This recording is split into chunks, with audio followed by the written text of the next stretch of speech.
नमस्कार and welcome to world affairs. Now Prashant Dhawan. Now Vladimir Putin आज के समय क्या प्लान कर रहे हैं, इस पर कुछ ही घंटों पहले बीबीसी ने एक आर्टिकल पब्लिश किया है। और बिल्कुल यूएसए और वेस्टर्न यूरोप समेत बहुत से देश आज के समय यही ढूंढने की कोशिश कर रहे हैं, यही समझने की कोशिश कर रहे हैं कि व्लादिमीर पुतिन का प्लान क्या है।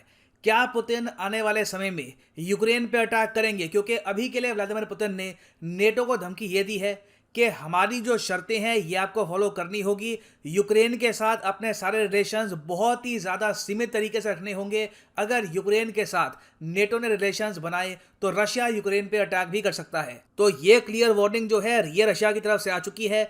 जो बाइडन ने ऑलरेडी कह दिया है कि यूएस अपनी आर्मी यूक्रेन में नहीं भेजेगी। हाँ, इन्होंने ये वार्निंग दी है कि अगर रशिया ने यूक्रेन पे अटैक कर दिया तो रशिया पे ये लोग एडिशनल सैंक्शंस लगा देंगे। नाउ जो सैंक्शंस रशिया पे ऑलरेडी लगे हुए हैं उसके बियॉन्ड मुझे लगता नहीं है कि और ज़रा सैंक्शन से यूएस ज़रा डैमेज कर पाएगा रशिया को। खैर, इस बीच रशिया एक बहुत ही यूनिक स्टेप चलता है। आपने यूएसएसआर के बारे में काफी बार सुना होगा, सोवियत यूनियन, इंडिया का एक बहुत ही पुराना मित्र मुल्क जिसने 1971 वॉर में हमारी हेल्प करी थी। फिर बाद में 1991 में यूएसएसआर टूट के बिखर गया बहुत सी कंट्रीज में। तो रिसेंटली रशिया ने क्या किया, अपनी हॉकी टीम को यूएसएसआर की जर्सी बना दी। एक ऐसे टाइम में जब यूक्रेन से वॉर का जो यहाँ पे खतरा है काफी हद तक बना हुआ है, रशिया ने ये स्टेप चला है। और यहाँ पर आप देखोगे पूरे यूरोप में इससे एक आउटरेज खड़ा हो गया कि रशिया यहाँ पर क्या मैसेज सेंड कर रहा है, रशिया क्या यहाँ पर कन्वे करने की कोशिश कर रहा है कि इनका जो एक सेक्रेट ड्रीम है, इनका जो सपना है कि वापस रशिया की जो खोई हुई टेरिटरी है ये इकट्ठा होगी,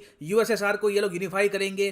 क्या इसका ये लोग एक संकेत दे रहे हैं? क्योंकि यहाँ पर आप देख पाओगे ये जो जर्सी है ना, यहाँ पर जहाँ पे रशियन में लिखा है SSSR, ये यूएसएसआर के टाइम की जर्सी है। ये देखो इंडियन कंटेक्स्ट में ऐसी मान के चल लो कि मान लो कल को Indian cricket team ICC tournament में जाती है अखंड भारत का झंडा लेकर। ऑलमोस्ट जो आउटरेज आप इमेजिन कर सकते हो उस सिनेरियो में होगी, वैसी ही आउटरेज भी यहाँ पर हुई है। और रशिया ने हालांकि ये बोला है कि देखो हमने ये सब इसलिए नहीं किया क्योंकि यूक्रेन के साथ जो टेंशन चल रही है इस दौरान हम दुनिया को मैसेज सेंड करना चाहते हैं कि हम रशियन फेडरेशन ही नहीं, हम यूएसएसआर के भी सक्सेसर हैं। ये लोग कह रहे हैं कि ये बस एक कोइंसिडेंस है। हुआ आज के समय क्या है कि रशिया ऑब्जर्व कर रहा है 30th anniversary of the fall of the Soviet empire. USSR आज से 30 साल पहले 1991 में कोलैप्स कर गया था। तो बिल्कुल रशिया आज के समय शोक मना रहा है कि हमारा एम्पायर टूट गया। और इसी दौरान इन्होंने ये कहा है कि हमने ये भी सोचा कि क्यों ना यूएसएसआर की जर्सी पहनकर एक हॉकी मैच खेला जाए।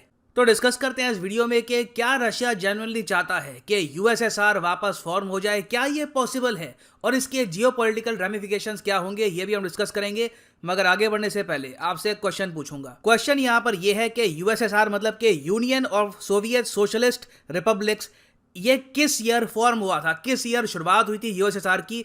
अंत तो हमको पता है कि 1991 में हो गया था, मगर इसकी शुरुआत कब हुई थी? ये है यहाँ पे आपकी ऑप्शन 1945, 1922, 1857 या फिर 1776। कमेंट सेक्शन में करिए उत्तर, सही आंसर मैं आपको दूंगा वीडियो के एंड में। अब यहाँ पर जो आप देख पाओगे जो भी कंट्रीज कलर्ड है ना, ये एक टाइम पर यूएसएसआर की पार्ट थी। अब यूएसएसआर जब टूट गया उस वक्त यूनाइटेड नेशन सिक्योरिटी काउंसिल में जो यूएसएसआर की सीट है वो ऑटोमेटिकली मिल गई रशियन फेडरेशन को। और रशियन फेडरेशन मानता है कि ये एक ट्रू सक्सेसर है यूएसएसआर का, और यूएसएसआर को कल को फिर से जोड़ने की जो जिम्मेदारी है वो भी रशियन फेडरेशन की है। इसलिए आपने ये भी देखा होगा कि व्लादिमीर पुतिन ने रिसेंटली ये भी कहा है कि जो डिसोल्यूशन था यूएसएसआर का, यूएसएसआर जो टूट के बिखर गया, ये अपने आप में एक ट्रेजेडी थी और एक हिस्टोरिकल कोलैप्स था रशिया का। और आगे उन्होंने ये भी ऐड किया कि मेरे भी बहुत ही बुरे दिन आए थे जब यूएसएसआर कोलैप्स कर गया, क्योंकि ये सरकारी कर्मचारी थे, स्पाई थे यूएसएसआर के लिए, इनकी भी नौकरी खतरे में आ गई। कई महीनों तक व्लादिमीर पुतिन को टैक्सी चलानी पड़ी, इससे अपना खाना पीना ये चलाते थे। ये व्लादिमीर पुतिन ने रिसेंटली कन्फेस किया है। और आगे पुतिन ने देखो एक बहुत ही इंपॉर्टेंट लाइन ऐड करी कि लोग कहते हैं यूएसएसआर टूट गया। यूएसएसआर आखिर था क्या? यूएसएसआर बेसिकली हिस्टोरिकल रशिया था। जो रशियन पॉपुलेशन ने ओवर द ईयर ज़मीन कब्जाई थी, जो हमारे एंसेस्टर्स ने टेरिटरी धीरे धीरे वॉर करके कब्जाई थी, वो सारी जो धरती हमने इकट्ठा करी थी 1000 सालों में, जिसको हमने नाम दिया था यूएसएसआर, वही हमारे हाथ से निकल गई। ये स्टेटमेंट मैटर करती है, ये स्टेटमेंट बहुत ही इंपॉर्टेंट है। इससे साफ साफ पुतिन ये बताना चाहते हैं कि जो लैंड आज के समय यूएसएसआर का पार्ट नहीं है, जो आज के समय कंट्रीज इंडिपेंडेंट बन चुकी हैं, ये हिस्टोरिकल पर्सपेक्टिव से आप अगर देखें तो रशिया को बिलोंग करती है। चीन को भी आप अगर नोटिस करोगे तो सेम लैंग्वेज यूज करता है कि ये जो एरिया है हिस्टोरिकली चाइना का है। आज से 300-400 साल पहले चाइना की नेवी यहाँ पर आया करती थी, तो बाय डिफॉल्ट ये चाइना का पार्ट हो गया। और 2020 में तो व्लादिमीर पुतिन की जो ये सोच है, इसकी वजह से रशिया के रिलेशन जो है सेंट्रल एशियन कंट्रीज के साथ ये काफ़ी हद तक खराब भी हो गए थे। हुआ यहाँ पर क्या कि पुतिन ने ये कह दिया कि अगर सेंट्रल एशियाई देश, जो यहाँ पर आपको देश दिखेंगे, जो ये 5 सेंट्रल एशियाई देश हैं जो हिस्टोरिकली यूएसएसआर का पार्ट थे, अगर ये यूएसएसआर में वापस मर्ज हो जाते हैं तो कितने ज़्यादा एडवांटेजेस मिलेंगे। यहाँ पे आप देखोगे ये कह रहे हैं कि by conquering a phobia of the past and fears of revival of the Soviet Union and of the Soviet Empire and understanding that unification benefits everyone is inevitably prevailing। एक बार ये बात सेंट्रल एशियन कंट्री समझ जाए कि unification से सबका ही फायदा होगा, इसके एडवांटेजेस अगर ये पांचों देश समझ जाएं तो यूएसएसआर साउथ में खड़ा हो सकता है। मगर जो ये पांचों देश हैं उन्होंने कहा कि ये हम कभी एक्सेप्ट करेंगे नहीं, हम इंडिपेंडेंट देश है, हमारी इंडिपेंडेंट सोच है और अब कभी भी ये एक यूएसएसआर, एक यूनाइटेड कंट्री का पार्ट नहीं रहने वाले। तो रशिया का देखो जो एक प्लान है, एक ड्रीम है, व्लादिमीर पुतिन का जो ड्रीम है यूएसएसआर के रिवाइवल का, ये 2 साइड से पूरा हो सकता है। एक तो है साउथ, वहां से तो लग रहा है कि पूरा होने नहीं वाला। सेंट्रल एशियन कंट्रीज रशिया की नहीं मान रही, अनलेस रशिया मिलिट्री इन्वेजन करता है, जो मेरे हिसाब से बहुत ही मुश्किल काम होगा। तो उस सिनेरियो को अगर हम इग्नोर कर दे तो वैसे ये सब देश रशिया में नहीं मिलने वाले। तो इसलिए रशिया अभी के लिए फोकस कर रहा है एस्टोनिया, लतविया, लिथुएनिया, ये 3 जो कंट्रीज हैं इनको रशिया छू नहीं सकता क्योंकि तीनों परमानेंट नेटो के मेंबर हैं। फिर यहाँ पे 2 देश आते हैं, बेलारूस कंप्लीटली प्रो रशिया है और एक्चुअली कोई बड़ी बात नहीं है, आज से 5-6 साल बाद या भी हो सकता है कि 7-8 साल बाद बेलारूस एक्चुअली एक पार्ट बन जाए रशियन फेडरेशन का। तो रशिया मानता है कि ये तो एक काफ़ी बड़ी सक्सेस हो सकती है, बेलारूस मर्ज हो सकता है रशियन फेडरेशन में। फिर यूक्रेन हालांकि नेटो का मेंबर नहीं है, मगर यहाँ पर यूक्रेन की जो सरकार है ये चाहती है कि ये यूरोपियन यूनियन का पार्ट बन जाए और ये लोग मेंबर बन जाए नेटो के, जिससे यूक्रेन की सेफ्टी इंश्योर हो पाए।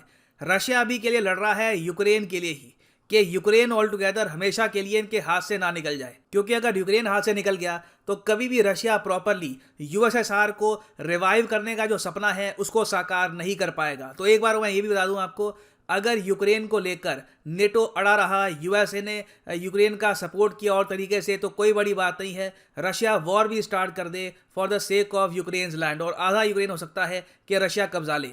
तो यहाँ पर आप पूछेंगे क्या पॉसिबल है कि यूएसएसआर वापस खड़ा हो जाए। देखिए मैं कहूँगा बहुत ही मुश्किल है। साउथ में तो बहुत ही मुश्किल लग रहा है, एक बार को रशिया का जो ईस्टर्न पार्ट है वहाँ पे हो सकता है कि थोड़ा बहुत ये लैंड वापस एक्वायर कर ले, मगर इन दी एंड रशियंस को जेन्युइनली यहाँ पर सोचना होगा कि इससे लॉन्ग टर्म में इनको क्या बेनिफिट मिलेगा। क्या यूएसएसआर अगर वापस खड़ा हो गया, क्या वो यूनाइटेड रह पाएगा या फिर वहाँ के जो लोग हैं वो एक रिजेंटमेंट फील करेंगे कि रशिया ने इनको कब्जा लिया है और कॉन्स्टेंटली वहाँ पर आज़ादी की वो लोग कोशिश करते रहेंगे। तो ये क्वेश्चन है जो रशिया को कहीं ना कहीं सोचना होगा। खैर, अगर हम बात करें अपने क्वेश्चन की कि यूएसएसआर की फॉर्मेशन किस साल में हुई थी, तो इसका आंसर है ऑप्शन बी, 1922 में यूएसएसआर फॉर्म हुआ था। और मैं जानता हूँ यहाँ पे आप ये भी पूछना चाहेंगे कि यूएसएसआर गिरा क्यों था, what was the reason behind the fall of the USSR.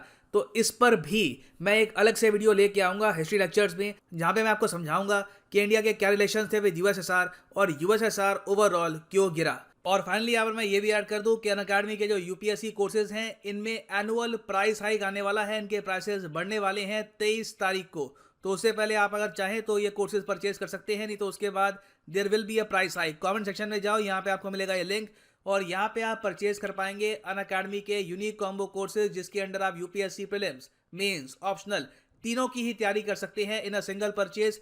ये सारे कोर्सेज अलग अलग परचेज करोगे और अनअकैडमी तो आपको 15,000 रुपीज़ एक्स्ट्रा पे करने होंगे। तो अगर आप अभी एक कॉलेज स्टूडेंट हैं, आपके पास टाइम है, तो जो 24 महीने का कोर्स है ये भी आप कर सकते हैं परचेज। मगर जो प्राइसेस यहाँ पर लिखे हैं, you do not have to pay these prices. Simply code use करो PD10 और यहाँ पे आपको मिलेगा 10% डिस्काउंट। और अगर आप आजकल में ये कोर्स परचेज करते हैं तो 3 मंथ्स आपको एक्स्ट्रा मिलेंगे इन योर सब्सक्रिप्शन। तो आपका जो टोटल यहाँ पे सब्सक्रिप्शन लेंथ होगी ये 24 महीने की नहीं होगी, ये होगी 27 महीने की। So use the code PD10 and save money. So इसी नोट के साथ ये है वीडियो का अंत। Thank you for listening and as always God bless you all.